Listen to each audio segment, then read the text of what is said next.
natatakot siya umuwi sa sarili niyang bahay. So, ang desisyon niya, pag-discharge niya dito, ay pupunta siya sa kaibigan niya. Doon muna siya titira.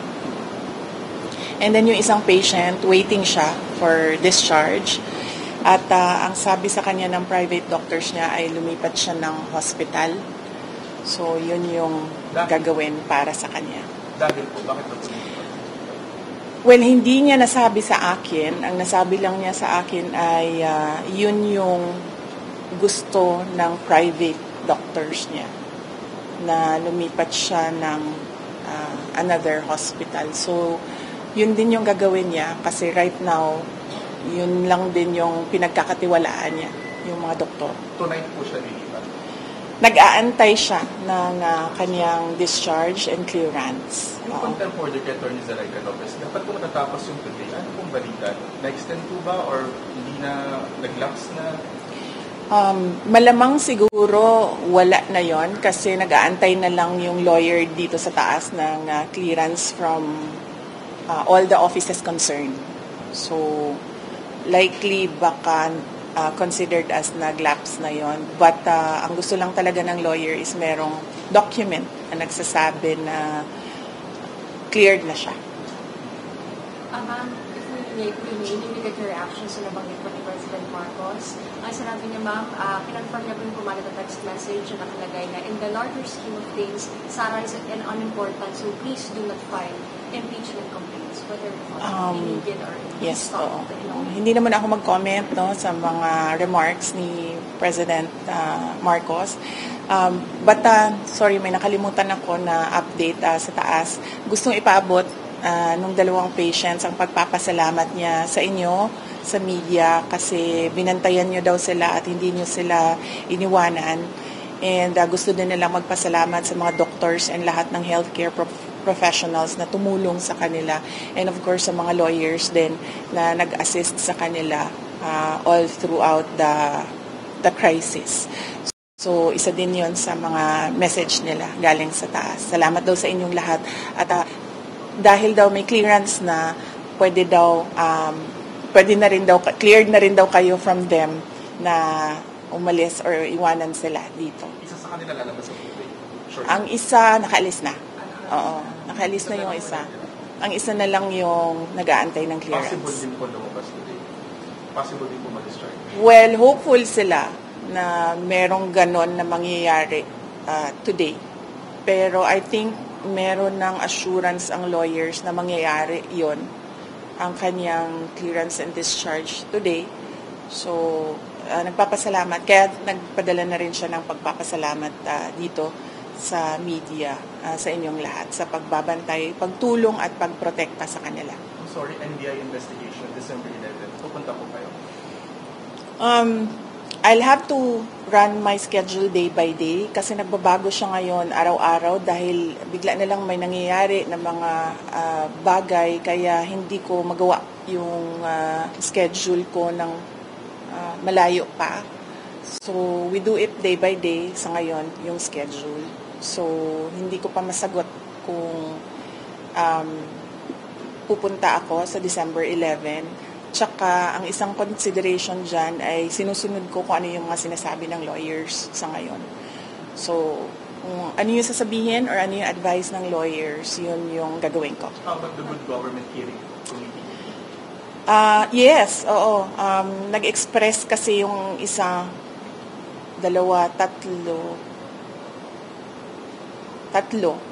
Nag-express yung tatlong mga resource persons from the Office of the Vice President that they really feel safer and medyo kumakalma sila kung nandiyan ako. Ang worry ko lang is right now, wala na kasi kaming Chief of Staff, affected din yung Assistant Chief of Staff ng office. So ako na lang talaga yung naiwan sa opisina to do everything. And meron ding mga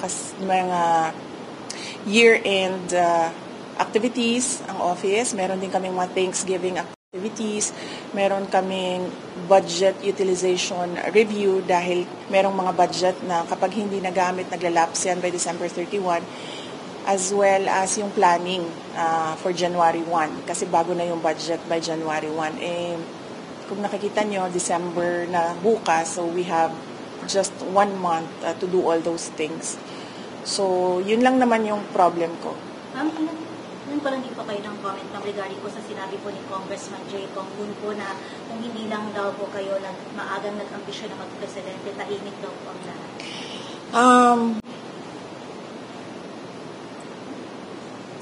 Unang-una, the presidency of 2022 was mine already. Nanalo na ako sa surveys, lahat ng tao solid na, united na for my candidacy. Pero I gave it away because I felt I had to do some other things other than being President of the Republic of the Philippines. Pangalawa, hindi ako yung nagsabi sa kanila, nagbukas sila ng investigation or inquiry in aid of legislation that is more like a political persecution and harassment of OVP personnel. So, wag nila akong i-gaslight into saying na ako ang dahilan ng kaguluhan na ito. Ang kaguluhan na ito ay nagsimula sa sa terrorism nila, sa harassment nila, sa threats nila, sa mga personnel ng Office of the Vice President. Ma'am, clarification lang po, nag-resign na po ba si Atty. Rizal? Hindi pa siya nag-resign, pero nagsabi siya na mag-i-indefinite leave na siya. So, once ma-cleared siya dito, she will file an indefinite leave from the Office of the Vice President. Ang sabi ng Presidente, never say never kung mag-reconcile kayong dalawa. I will not comment on the remarks of President Marcos sa ngayon. Thank you. Message Thank na you. lang sa mga supporters sa EDSA Shrine. Yes, oo. Well, nagpapasalamat din kami sa mga supporters namin sa EDSA Shrine. And syempre yung iba pa na kahit hindi namin supporters ay nagpapalabas ng kanilang saloobin sa mga nangyayari ngayon. Dahil nagbabantay din sila sa mga pasyente natin dito sa Veterans Hospital. And nagpapasalamat din kami sa mga tao na nasa labas ng Veterans Hospital na nagbantay din sa mga pasyente. Malaking tulong yon sa akin, yung media, yung mga tao na nagbabantay. Si Senator Bato de la Rosa na hindi talaga niya iniwanan yung mga pasyente. Si Senator Bongo na nag-substitute sa akin dito. Ang laking tulong nun lahat, ninyong lahat sa akin dahil nakakagalaw ako, nagagawa ko pa rin yung mga iba kong kailangan gawin na mga trabaho. Ma'am, Thank you. Ma'am, nag-usap na po ba kayo ni PRR lately? Thank you, ma'am.